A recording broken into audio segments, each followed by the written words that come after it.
سنت سمجھ کے عقیقہ کرتا ہے تو سرکار فرماتے ہیں کہ عقیقے کی وجہ سے جس جانور کا عقیقہ کیا جاتا ہے اس کے جتنے بال ہیں اس بال کے بدلے میں یوں سمجھ لیجیے اس کی آفت و مصیبت بھی کٹتی ہے۔ حضرات گرامی بتایا جاتا ہے کہ عقیقہ جس جانور کا کیا جائے وہ جانور کا گوشت تیکھا نہیں بنانا چاہیے، اس لیے کہ اس کی فال اگر تیکھا بنایا جاتا ہے تو اس کا فال بھی تلخ ہو جاتا ہے، یعنی غصہ ور وہ لڑکا ہوتا ہے۔ المختصر یہ حضرات گرامی تو مسلمان عقیقہ کرتا ہے اپنے بچوں کو عقیقہ کرتا ہے، لیکن مسلمان کہتے کیا ہے؟ میں ابھی بتایا ہوں وہ زمانے میں معزز تھے مسلمان ہو کر، ہم خار ہوئے تاریخ قرآن ہو کر۔ اگر ایک مسلمان جو ہے صاحب ایمان ہے، اللہ کا خوف اس کے دل کے اندر ہے، چونکہ قرآن نے کہا ہے یہ ایمان والے اللہ سے ڈرو اور سچوں کے ساتھ ہو جاؤ۔ اکثر و بیشتر وہ شعر سے شروع ہوتا ہوں کہ وہ زمانے میں معزز تھے مسلمان ہو کر، وہ زمانے میں معزز تھے مسلمان ہو کر، ہم خار ہوئے تاریخ قرآن ہو کر، اور آج بھی ہو جو ابراہیم سا ایمان پیدا، آج بھی ہو جو ابراہیم سا ایمان پیدا، آگ کر سکتی ہے اندازے گلستہ پیدا، آگ کر سکتی ہے اندازے گلستہ پیدا۔ معزز سامعین و حاضرین، یہ محفل جو سجائی رچائی گئی ہے ہم آپ سب جان رہے ہیں یہ عقیقے کی محفل ہے۔ جس بچے کے نام سے عقیقہ کیا گیا اللہ تعالیٰ اس بچے کی عمر میں بے پناہ برکتیں عطا فرمائے، اور اس نیک عمل کی برکت سے اللہ تعالیٰ صاحب خانہ کے گھر میں رحمت و نور کی بارشیں عطا فرمائے، ہر زمینی آسمانی بلاؤں سے محفوظ معمول عطا فرمائے۔ حضرات یوں شروع کریں کہ یہ عقیقہ ایک مسلمان کرتا ہے، اور مسلمان ایک عقیقہ کرتا ہے جہاں کہیں بھی مسلمان ہے۔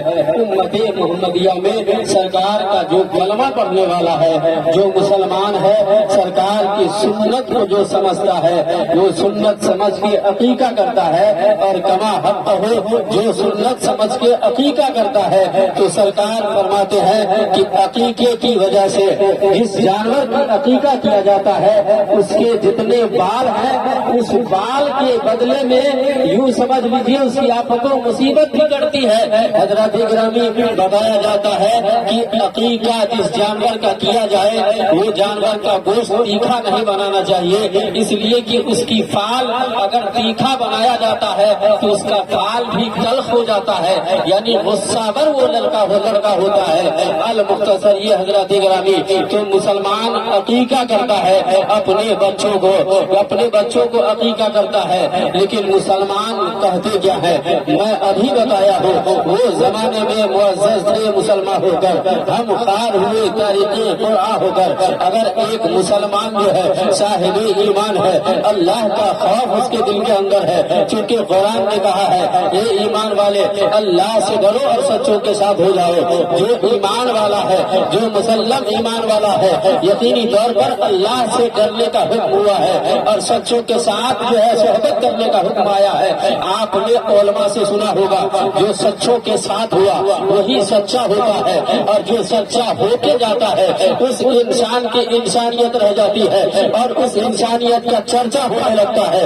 جو خدا کی خوف آتا ہے، اللہ جس انسان کے دل میں، جس مسلمان کے دل میں اگر خدا کا خوف ہوگا تو یقینی طور پر جو گناہ کرتے سے بیزار ہوگا، گناہ نہیں کر سکتا ہے۔ جس کے دل میں خدا کا خوف ہوگا حضرات گرامی یقینی طور پر جو ہے ہر اعتبار سے گناہ سے بچتا جائے گا۔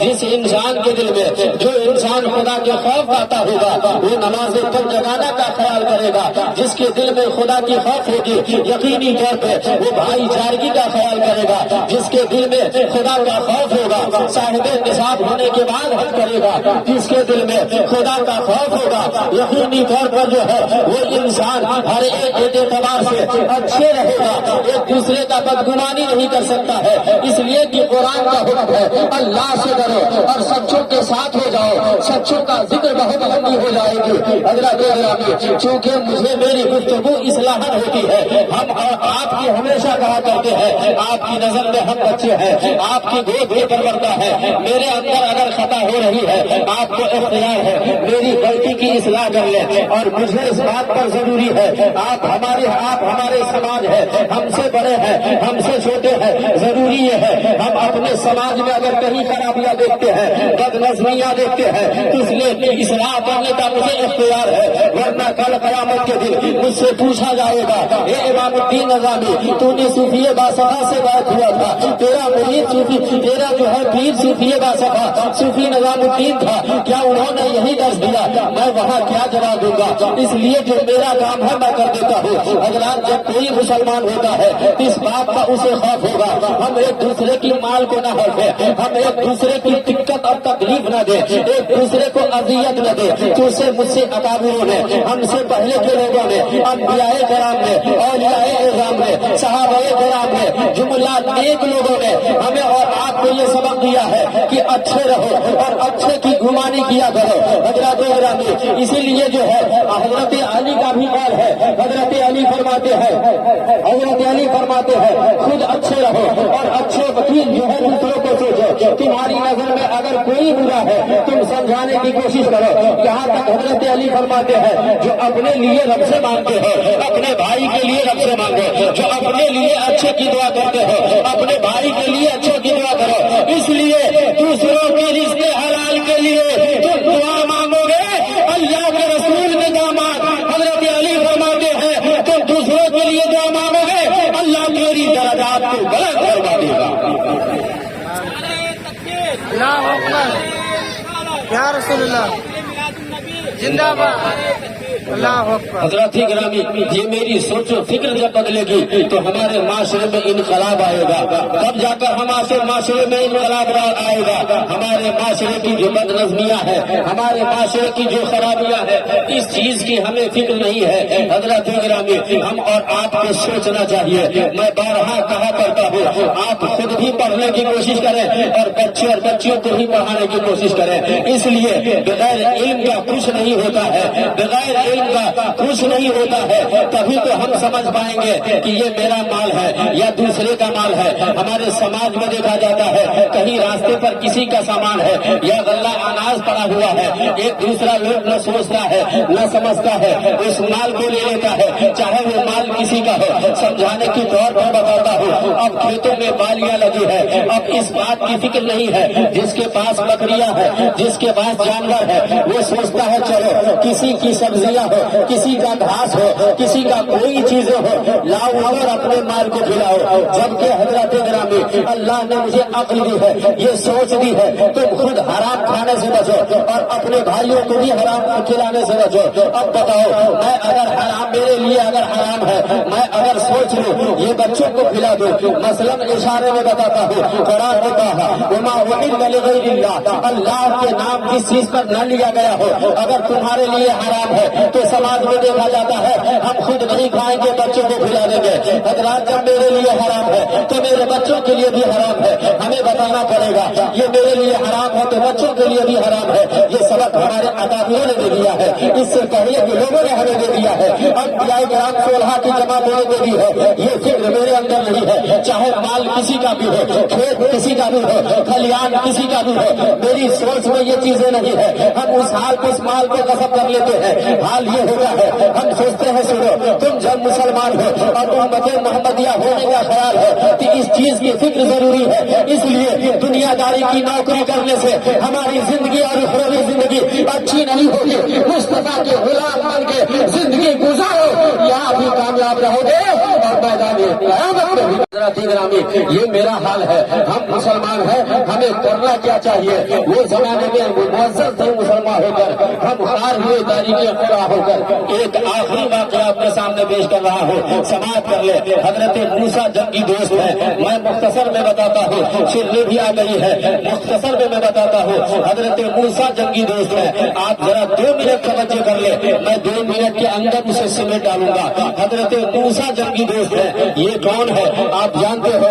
بہت بڑے خدا پرست جو ہے، اللہ کے ولی ہے، اللہ کے ولی ہے، جن کی زندگی تقویٰ و طہارت سے گزری ہے۔ حضرت گرامی ابھی موسیٰ جنگی ہے، آخر اس دریا سے ایک سیب نے کھایا تھا، لیکن اس کے اندر ایمانی جذبے جاگا تھا۔ یہ سیب کس کا ہے؟